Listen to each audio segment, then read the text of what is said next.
Hello and welcome to this FPL Gameweek 4 team selection video with me, Holly Shand.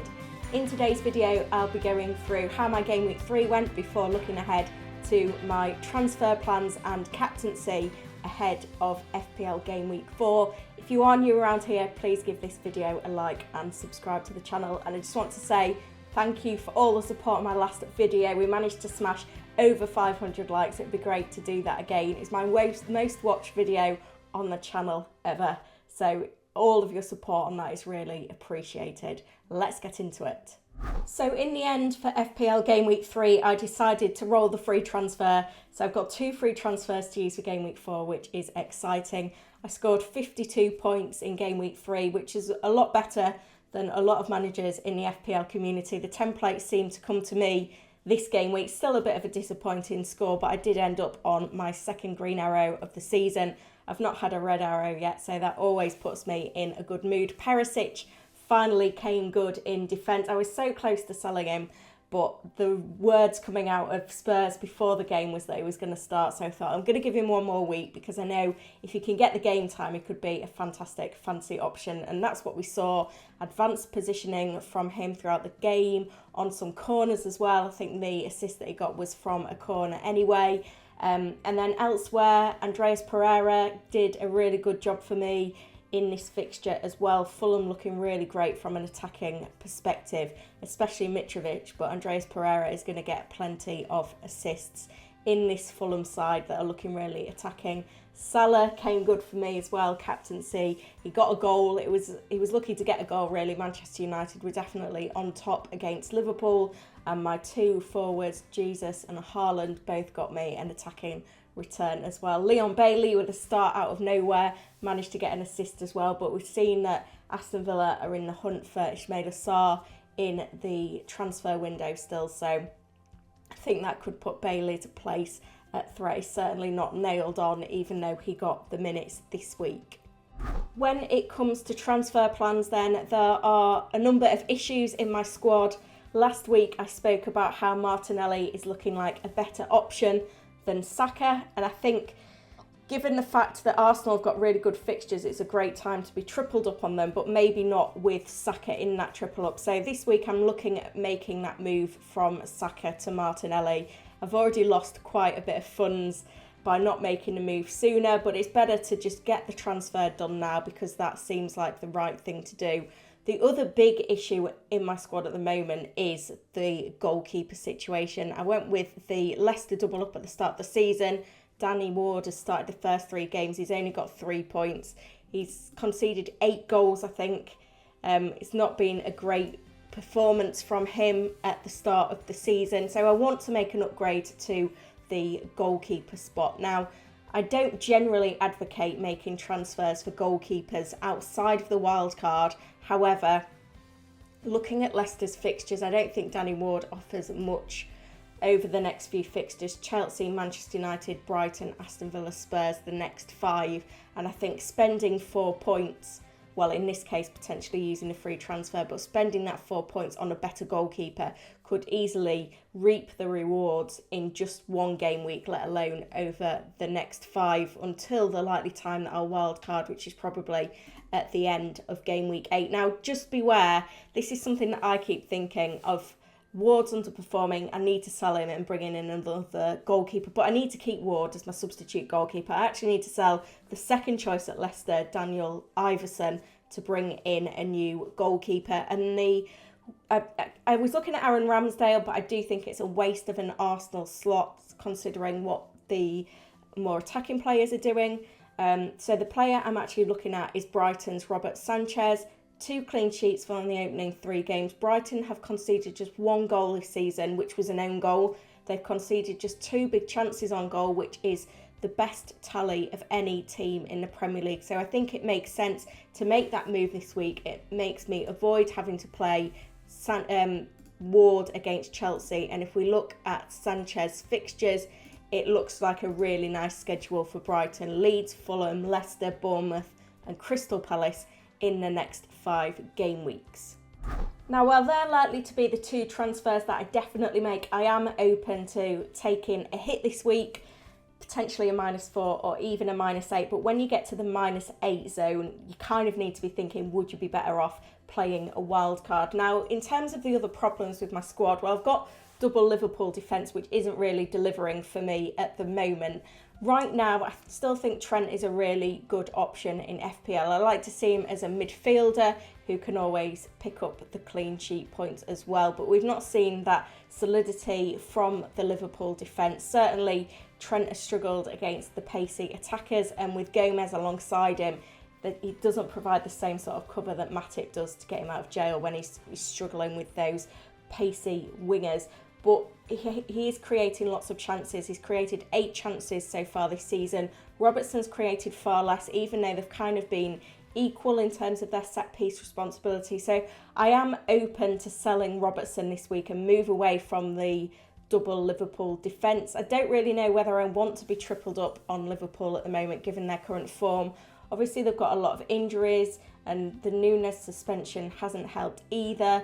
I did think maybe I might want to switch to Luis Diaz, but I don't feel like I've seen enough from him, even with Núñez absent. And I think when Núñez does come back in, it does make Diaz a worse option. So I'd rather go down to 2 Liverpool players and have the option to move to any other Liverpool player when I feel like a trend emerges of a player that's going to start performing well. I am open to selling Robertson then.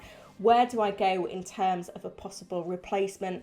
Kind of looking to Arsenal first, because I feel like Arsenal are one of the key form teams in the Premier League right now, and great upcoming fixtures, certainly over the next 4: Fulham, Aston Villa, Manchester United, Everton and Brentford.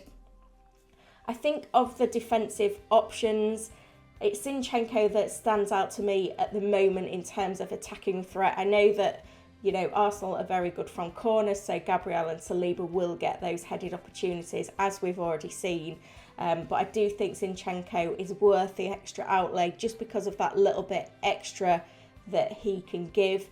I do think as well, something to keep an eye on is Tomiyasu has played 15 minutes in the last 2 games. At some point, he'll be coming back in on the opposite flank. He's dropped down in price now to 4.3 million. So this could be potentially why I don't make the move for Zinchenko this week, because once Tomiyasu gets his first start, then he becomes a really great fantasy option at 4.3 million. You're kind of saving $1 million over Zinchenko, and while he doesn't carry the same goal threat, to get in this Arsenal defence for 4.3 is going to be an absolute bargain. So hopefully we see something in Arteta's press conference to make us think we can make the move to Tomiyasu very soon. So that's something that I've got in mind. But the reason I'm interested in dropping Robertson down to Zinchenko is the funds that it will give me, because, you know, another thing that I'm looking at, particularly in my squad for this week, is, you know, I've got Bailey and Neto